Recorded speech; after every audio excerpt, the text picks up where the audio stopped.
So 2 mornings this week, I stepped on my scale for like a second because it said 148.8 pounds. I was like, no, I am not listening to you today.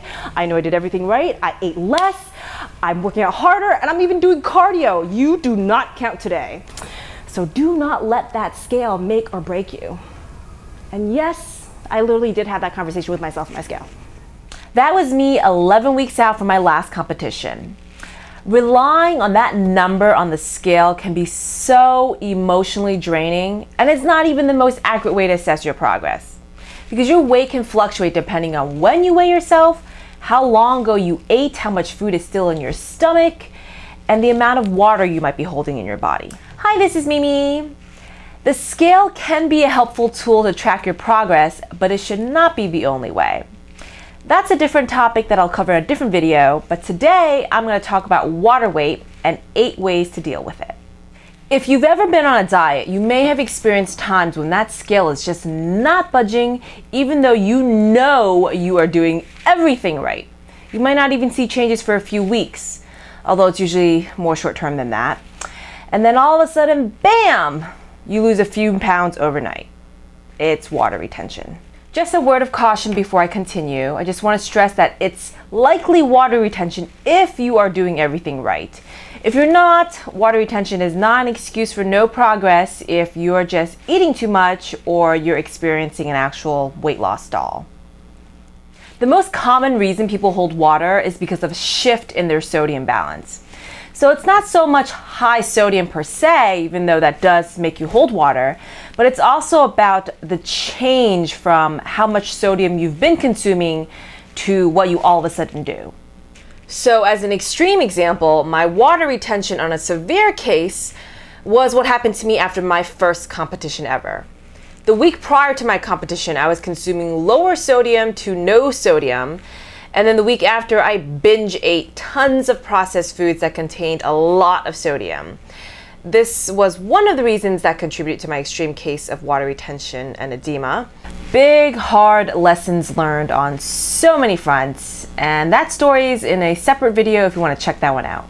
So one thing that does help is to reduce the amount of sodium you consume for a few days. Anything that comes in prepackaged form or in cans has a lot of sodium. So avoid those foods and do not actively salt your foods. 2, drink tons of water because water helps get rid of water weight. We're talking people are going to think you have a temporary bathroom problem and your pee is going to come out clear. Because when you drink tons of water for even a day or two, you're going to be going to the bathroom.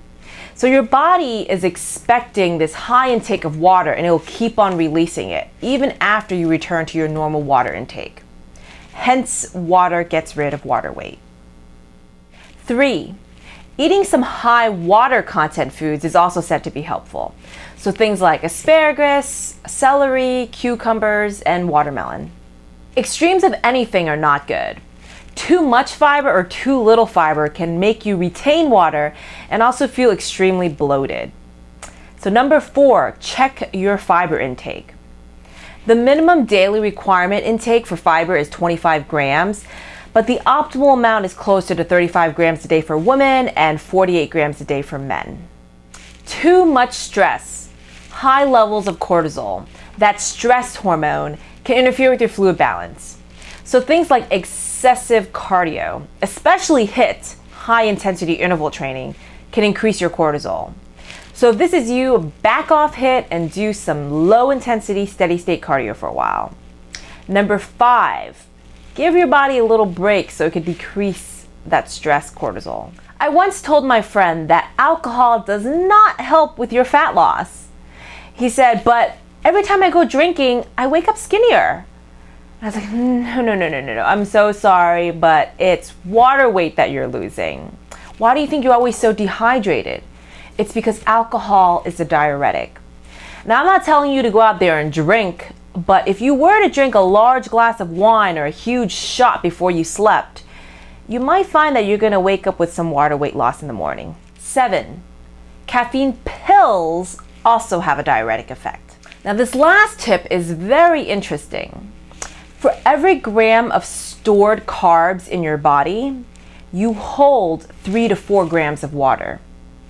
And an increased protein intake also tends to stimulate small losses in fluid.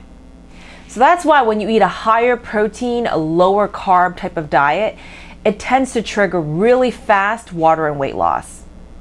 At least initially, and then your body tends to stabilize after the first few days. Well, that's it for today. I hope you guys found these helpful. If any of you guys have experience with water retention and found other strategies that worked for you guys, please share with us in the comments below.